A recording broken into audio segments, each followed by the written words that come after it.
Buonasera, io non vi dirò quanto lui sia bravo perché forse credo non ne può più di sentirselo dire, e allora vi dico soltanto che questo cantante e compositore catanese con la sua umanità e con la sua voce ha ipnotizzato mezzo mondo. Potevamo non averlo al Gioco del Mondo?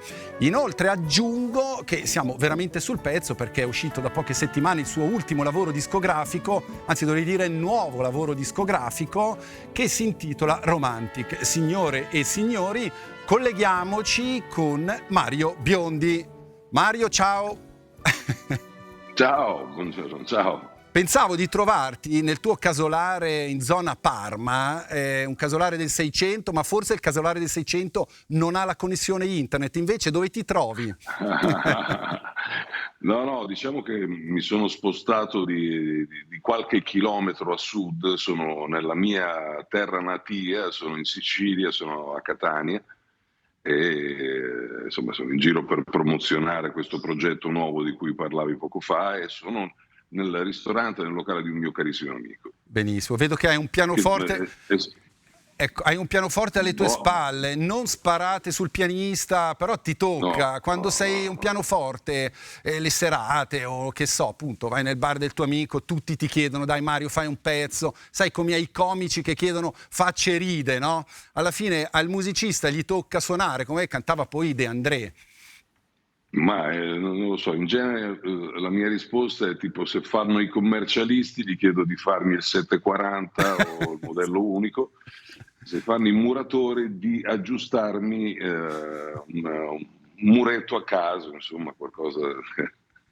Ho capito. Quindi dai, noi comunque di sicuro non te lo chiederemo. Allora, Mario, tu hai scelto fra le pedine quella dell'eremita. Mi ha un po' sorpreso perché gli artisti di solito scelgono il matto. Perché questa scelta, l'eremita, una scelta così, insomma?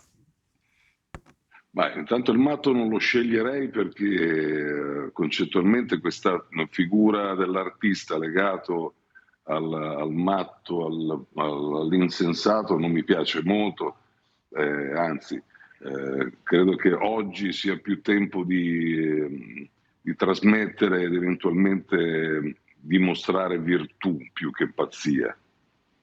Sono d'accordo, e l'eremita è una persona che ha sviluppato saggezza e che ogni tanto ama anche stare in solitudine, ritirarsi un attimo. Anche tu hai questa esigenza, tu che vivi in mezzo alla gente, hai bisogno di solitudine.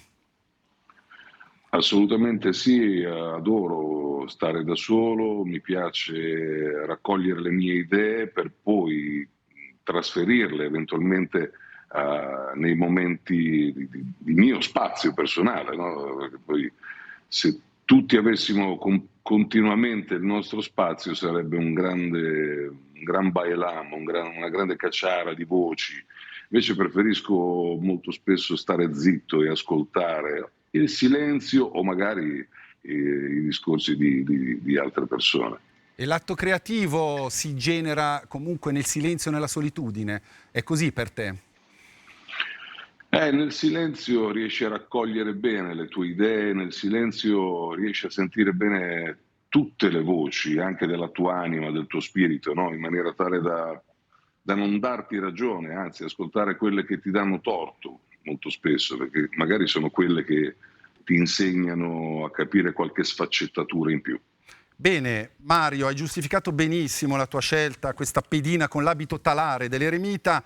Io lancio il dado, è un'operazione che dovrebbe fare l'ospite, però ti devi fidare della... Ci arriveremo, ci arriveremo, dai, ci arriveremo. Anche questo. Voilà, faccio subito un 6 in entrata, 1, 2, 3, 4, 5, 6 e guarda un po', arriviamo sul lavoro. Allora, premesso che... l'atto creativo lo concepisci nella solitudine, però poi nella costruzione, mi immagino, della musica, dagli arrangiamenti alla registrazione, ai concerti, vivi in mezzo a un sacco di gente, di persone. Come sei tu sul lavoro? Che tipo di rapporti sviluppi con i tuoi colleghi? Ti fai temere o ti fai amare? Cerco di instaurare un rapporto amichevole, amicale, comunque di rispetto reciproco. C'è un gran bel feeling fra noi e questo per me è fondamentale per l'interplay, perché credo che bisogna guardarsi tanto durante uno spettacolo e condividere un'energia positiva, un amore per quello che facciamo. Un amico mi ha detto che chi fa un lavoro che ama non lavorerà mai un giorno nella vita. E i tuoi genitori hanno amato il lavoro che tu hai scelto. Tuo padre, sappiamo, musicista noto, è un nome legato a Catania, ovviamente alla sua città, ha composto un brano, Tu Malattia, che per esempio è entrato insomma nel cuore dei catanesi. La mamma invece che lavoro voleva per te? Ma guarda, mia madre è una donna estremamente, come dire, accogliente e generosa e gentile, è sempre stata così in famiglia, in casa. Non ha mai voluto imporre nessun genere di scelta a noi figli.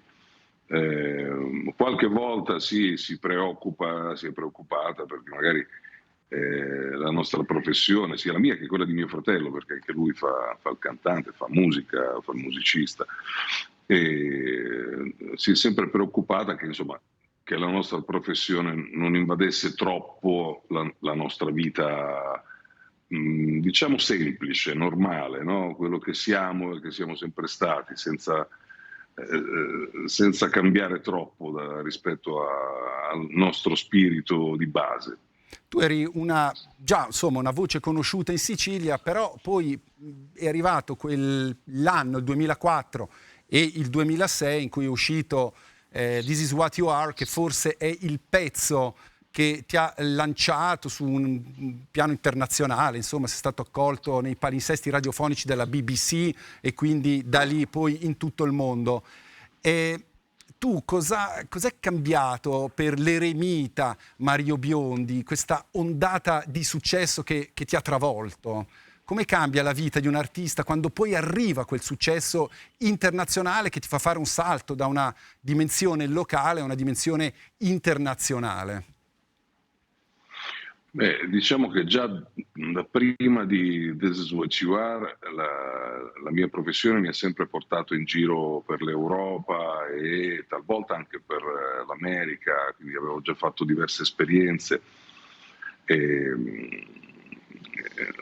Quindi diciamo un po' di riconoscibilità soprattutto nell'ambito professionale era già piuttosto presente, però This Is What You Are è stato una sorta di traghettatore, di cavallo di Troia, ecco, che mi ha permesso naturalmente di consolidare un certo tipo di credibilità e mi ha permesso soprattutto di collaborare, garantire al mondo della musica, inteso come musicisti, come collaboratori in genere, insomma un certo tipo di continuità. Ho garantito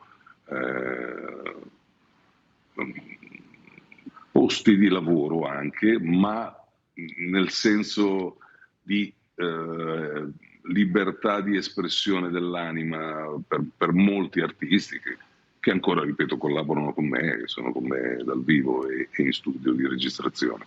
I tormentoni tormentano gli autori di quei tormentoni? Cioè le canzoni poi... Sento dire questa cosa, devo dire, ancora non mi ha attaccato questa... Ogni tanto ci penso, perché poi quando una cosa ti viene ripetuta tante e tante volte, poi dici, beh, probabilmente ci sarà un fondo di verità. Al momento, sono ormai quasi 20 anni che This Is What You Are, con me non mi ha mai creato nessun tipo di stress, anzi è una canzone alla quale sono devoto, la rispetto molto, ecco, una canzone che mi ha aiutato, che ha aiutato la mia carriera, che ha aiutato tante sfaccettature della mia vita. Bene, lasciamo questa sfaccettatura della vita che è il lavoro con il dado. Ho la mano fortissima, faccio un altro 6 e vediamo, capito? Insomma, ma vediamo se è buono o no. Sai, allora 1, 2, 3, 4, 5, 6. Vabbè, siamo sui sogni, che su questo tavolo da gioco è la casella che è più lontana. È così, i sogni alla fine stanno lontani, bisogna cercare di raggiungerli. Che relazione hai tu con le tue aspettative riguardo proprio ai sogni, alla realizzazione di te stesso? Ma io mi reputo estremamente fortunato perché ho realizzato sogni che non avevo neanche sognato addirittura. Quindi una fortuna strepitosa. Il fatto di aver potuto collaborare nella mia vita con artisti nazionali ed internazionali di levatura per me insomma, impossibile da raggiungere nei miei sogni. Questo credo che mi renda una persona fortunata. Una persona fortunata che appunto ha realizzato il sogno assecondando poi anche il suo timbro vocale, il suo modo d'essere. C'è una domanda che probabilmente ti hanno fatto tutti, ma io sono veramente curioso. Com'è che un ragazzo di Catania, dove insomma le influenze, le sonorità musicali sono molto profilate, alla fine si è non conformato, ma inseguito quel sogno un po' americano del soul, il rhythm and blues? Come è successo, a parte degli incontri ovviamente che hai avuto in Sicilia con Ray Charles, tu hai fatto da spalla a Ray Charles, ma insomma quest'anima black, com'è possibile un ragazzino tra l'altro dai caratteri somatici un po' normanno, questo impasto, com'è che ti arriva quel sogno americano? È strano, è casuale, è anche talvolta frutto di suggestioni di amici, di persone che collaboravano anche con mio padre, che mi hanno fatto ascoltare artisti come i Doobie Brothers, che comunque fanno parte di una scuola più blue-eyed soul, blue-eyed rock, comunque sì, della scena bianca, ecco, se proprio dobbiamo fare distinzioni di colorazione. Donald Fagen, che comunque fa parte sempre della blue-eyed soul americana, Michael McDonald, piuttosto che poi, ecco, i miei ascolti, quelli che mi hanno completamente illuminato, comunque catturato, sono gli ascolti fatti su Al Jarreau, sono gli ascolti fatti su Luther Vandross, su George Benson, ma a dirti la verità ho ascoltato di tutto nella mia vita, di tutto, davvero di tutto. Non ho mai adoperato diciamo razzismi musicali, ecco, non ho mai intercesso in questo genere di visione, no, quella roba non l'ascolto, no, ma questo fa schifo, no, ma quello non c'entra con il mio punto di vista. Ho imparato che la musica è una e poi oggettivamente si ramifica in anime e il soul, il blues, il jazz è un'anima, poi c'è il rock, c'è la fusion, sono altre anime. Bisogna riconoscere la propria e poi insomma sposarla. Allora, io sposo questo invito, l'allusione alle anime, e l'amore, la passione per questa musica. Dai, andiamo a pescare un pezzo proprio tratto dall'ultimo lavoro firmato Romantic. Il titolo di questo brano da brividi, devo dire, è eccezionale anche come lo interpreti, fino all'ultimo respiro. Qui con te sarò sempre ancora qui per te, fino all'ultimo respiro che ci mette i brividi. E un attimo lunghissimo stringimi fortissimo, come non finisse mai, come fosse l'ultimo. Tutto il resto è piccolo, qui con te, sarò sempre qui con te.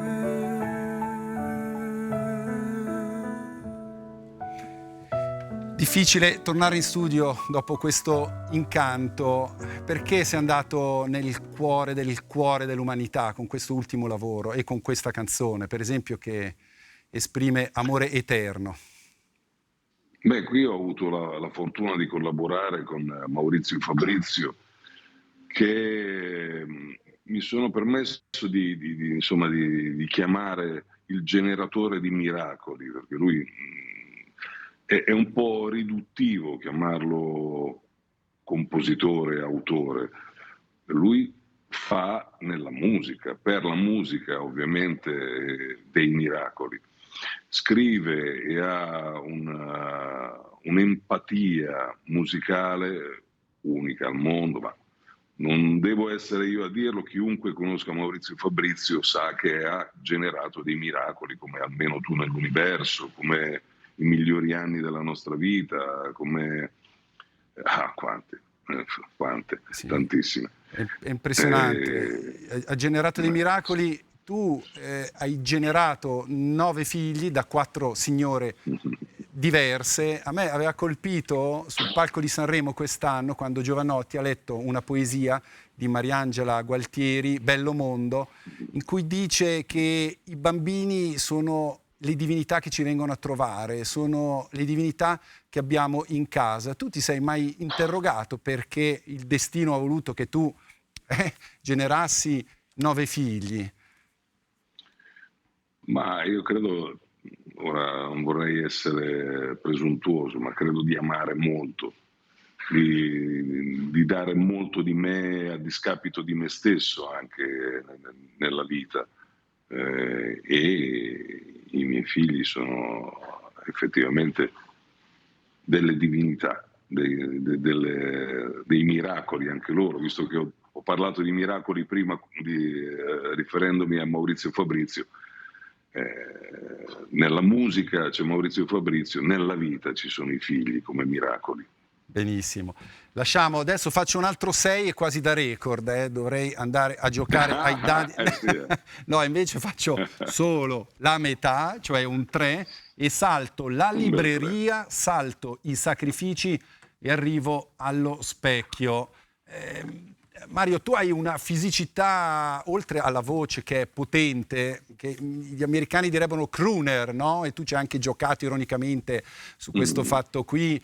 I francesi direbbero chanteur de charme, gli italiani cantante confidenziale, ma non sono che etichette anche un po' stupide. Però tu sul palco porti questa voce molto potente, che è anche supportata da una fisicità. Quando ti si vede sul palco spesso sei una testa sopra gli altri componenti della band.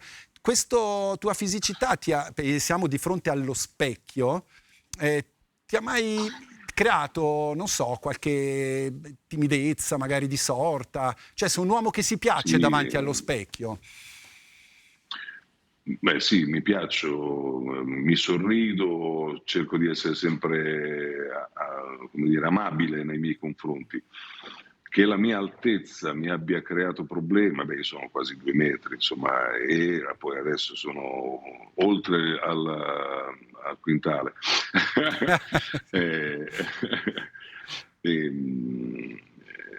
Ha generato sempre molto disagio negli altri. E io, per rispetto del disagio altrui, molto spesso mi sono sempre incurvato, sempre abbassato, sempre, insomma, per non... Beh, io credo di odiare parecchio l'ostentazione in generale, no? E l'essere eventualmente percepito come ostentazione di me stesso mi dava un po' noia. Poi ovviamente con gli anni ho detto, ma io non sto ostentando, cioè io sono questo, sono così, che devo fare? E questo lavoro di emancipazione, di accettazione di se stesso, quando è iniziato? Perché mi immagino che anche quando tu eri da piccolo, ecco, 6 anni Zecchino d'Oro, 12 anni coro gregoriano, quindi ti esprimevi in latino. Ultimo della fila. Eri l'ultimo della fila, ecco. Sempre, da sempre. E eri messo fra i bassi, quindi, vocalmente? Ma no, ancora no, anche perché poi non tanti sanno che il basso è la voce che si forma più tardi rispetto a tutte le altre vocalità, a volte anche dopo i 30 anni. Ma anche lì, insomma, la mia voce è sempre stata timbrata verso il basso, però naturalmente riconoscere la propria personalità è un altro lavoro impegnativo. Certo. Lasciamo questa volta lo specchio e col dado, visto che lo lancio io, ti dico che facciamo un 4. 1, via la stazione ferroviaria. 2, la chiesa, la saltiamo, sì, va bene. La piazza, 1, 2, 3, 4 ed eccoci, siamo sulla piazza. Allora tu quando esci da quel bar, adesso non so se c'è una piazza di fronte a quel bar, non abbiamo l'immagine di controcampo per verificarlo, ma come vivi la popolarità, sì, a Catania, ma non solo, quando sei in giro, ti tirano la giacca, dai facciamo un selfie, una volta erano gli autografi, no? Adesso sono i selfie. Tu come vivi questa popolarità, il contatto con la gente, anche con la tua gente?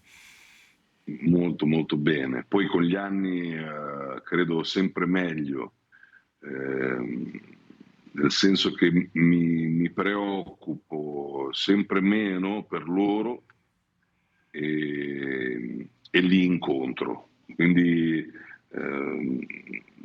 molto spesso ci sono degli abbracci così che scattano per strada. No, Mario, ti voglio bene, grazie per quello che mi dai, per quello che mi hai dato, per un periodo passato difficile, per una malattia, purtroppo anche talvolta.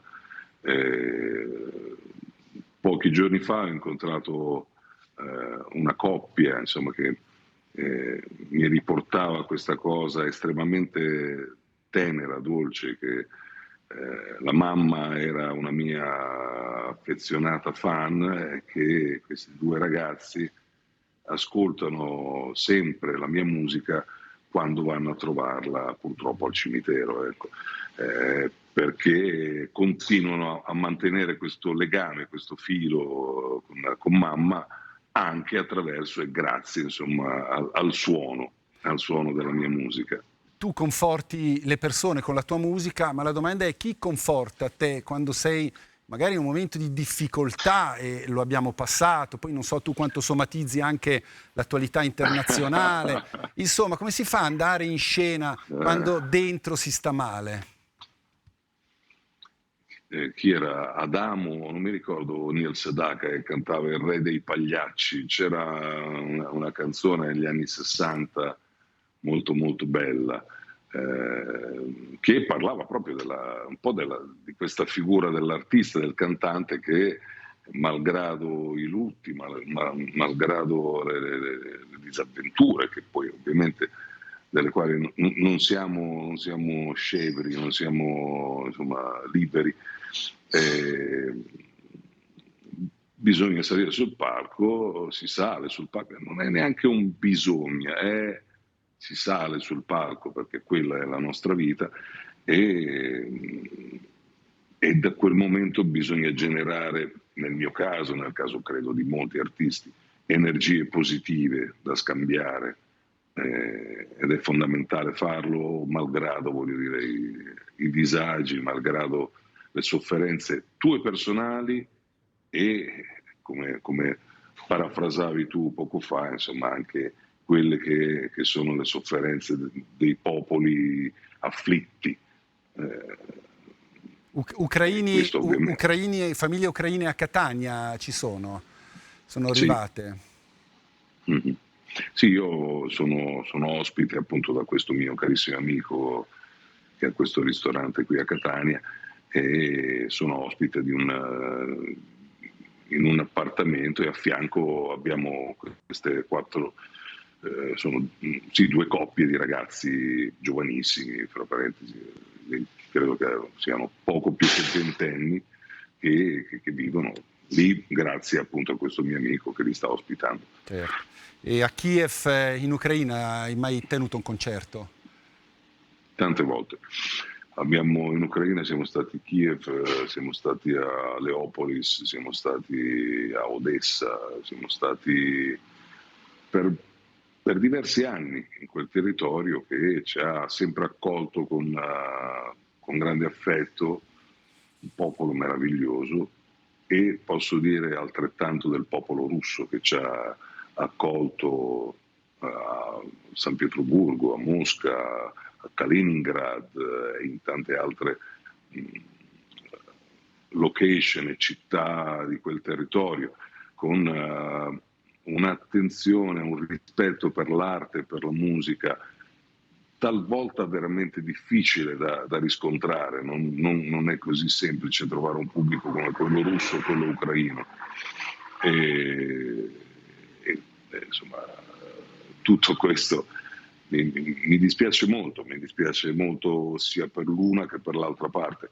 Certo. È inutile dire che mi dispiace più per la parte ucraina, perché sta vivendo delle perdite di vita, e questo cerco sempre di stare attenti a quello che dico, perché poi magari qualcuno dice no, ma come, i russi stanno bene? Non è vero, i russi non stanno bene, i russi stanno perdendo dei ragazzini di 20 anni, di 18 anni, di 22 anni in questa missione di reset, o comunque di aggiustamento secondo i politici. Quindi le perdite ci sono da entrambi i casi, anche perché le guerre non hanno mai generato fortuna né a una né all'altra parte, né ai vinti né ai vincitori. Tu hai parlato di politici, quindi di politica, anche se i tuoi argomenti, per esempio abbiamo ascoltato un pezzo che evocava un amore, ma la politica, un cantante, anche se non tratta esplicitamente temi politici, fa della politica, è un politico? No, io non mi ci vedo, ecco, quantomeno, non io non perché siamo Mario, di... siamo sulla casella della piazza e dico sì, è il luogo. Sì, ma preferisco essere quasi un sacerdote eventualmente della musica, che ne so, un curatore d'anime piuttosto che un politico. Certo, e non a caso hai scelto la pedina dell'eremita. Allora, abbiamo un minuto per chiudere, 1 minuto e mezzo. Io lancio ancora il dado una volta, facciamo uno, vedi, dopo tanti 6 arriva anche l'1. Anche l'1. E siamo sui giochi. Dai, va bene chiudere sui giochi, è una bella cosa. Ok, ha giocato più tuo padre con te o tu con i tuoi figli? Mio padre, diciamo che era un simpaticone, era un giocherellone, era molto bambino, era rimasto molto legato alla sua parte fanciullesca. Abbiamo giocato tantissimo da piccolo. Poi considera che fra me e mio padre c'erano 19 anni di differenza, quindi era un bambino anche lui quando siamo quasi cresciuti insieme. Con i miei ragazzi gioco abbastanza, però ammetto che essendo loro questo squadrone di 9 personaggi è più facile che giochino fra di loro. Io ogni tanto finisco sul divano sormontato da tutti loro che mi schiacciano, mi pestano, mi menano. Mario, penso che, menare te deve essere duro, ma certo che se si mettono assieme ricorda uno sciame contro King Kong. Dico, a Natale, tu hai scritto un disco anche, Mario Christmas, a Natale come fai a fare 9 regali? E siamo sui giochi, 9 giocattoli, è complicato, no? Beh, no, sai, ormai considera che 4 di loro sono maggiorenni. Il più grande mi ha anche fatto diventare nonno 1 anno e 6 mesi fa, insomma sono grandicelli ragazzi. Mi rimangono di piccoli, mi rimangono dal quindicenne, che già piccolo non è quasi più, all'ultima, che è Marietna, che ha 1 anno e mezzo. Diciamo che tendenzialmente ogni Natale è sempre una lotta, anche se poi molto spesso i grandi vogliono cose elettroniche o insomma cellulari, che poi sono così di consumo che man mano si rovinano. È bello averli tutti i weekend, per sommi capi sì, quasi tutti i weekend sono tutti a casa, perché vabbè, c'è chi torna da lavoro, c'è chi torna da scuola, c'è chi insomma riesce a gestire un po' di tempo in più con me, con mia mamma anche, e la mia compagna, anche perché hanno un buon rapporto anche con la mia attuale compagna, tutti, che è una donna piuttosto generosa e che ama molto i miei ragazzi, quindi sono anche fortunato. Un nonno nato nel 1971, wow, quindi tua mamma è diventata bisnonna di conseguenza. Io, Mario Biondi, ti devo salutare e lo facciamo lanciando qui radiofonicamente, quasi chiama un pezzo, ecco, Romantic Song, Wow. un bel pezzo, bello tirato, un po' fancheggiante. Complimenti Mario Biondi per questo lavoro, che è un altro capitolo meraviglioso ad una carriera meravigliosa. Grazie per essere stato in nostra compagnia. E adesso... Grazie a voi, grazie a te, gentilissimi. Bene, grazie. A presto. Ciao Mario. Grazie anche a voi per essere stati in nostra compagnia, in compagnia di Mario Biondi. Noi ci rivediamo la settimana prossima, come sempre, dopo il quotidiano e prima del telegiornale. Buona serata.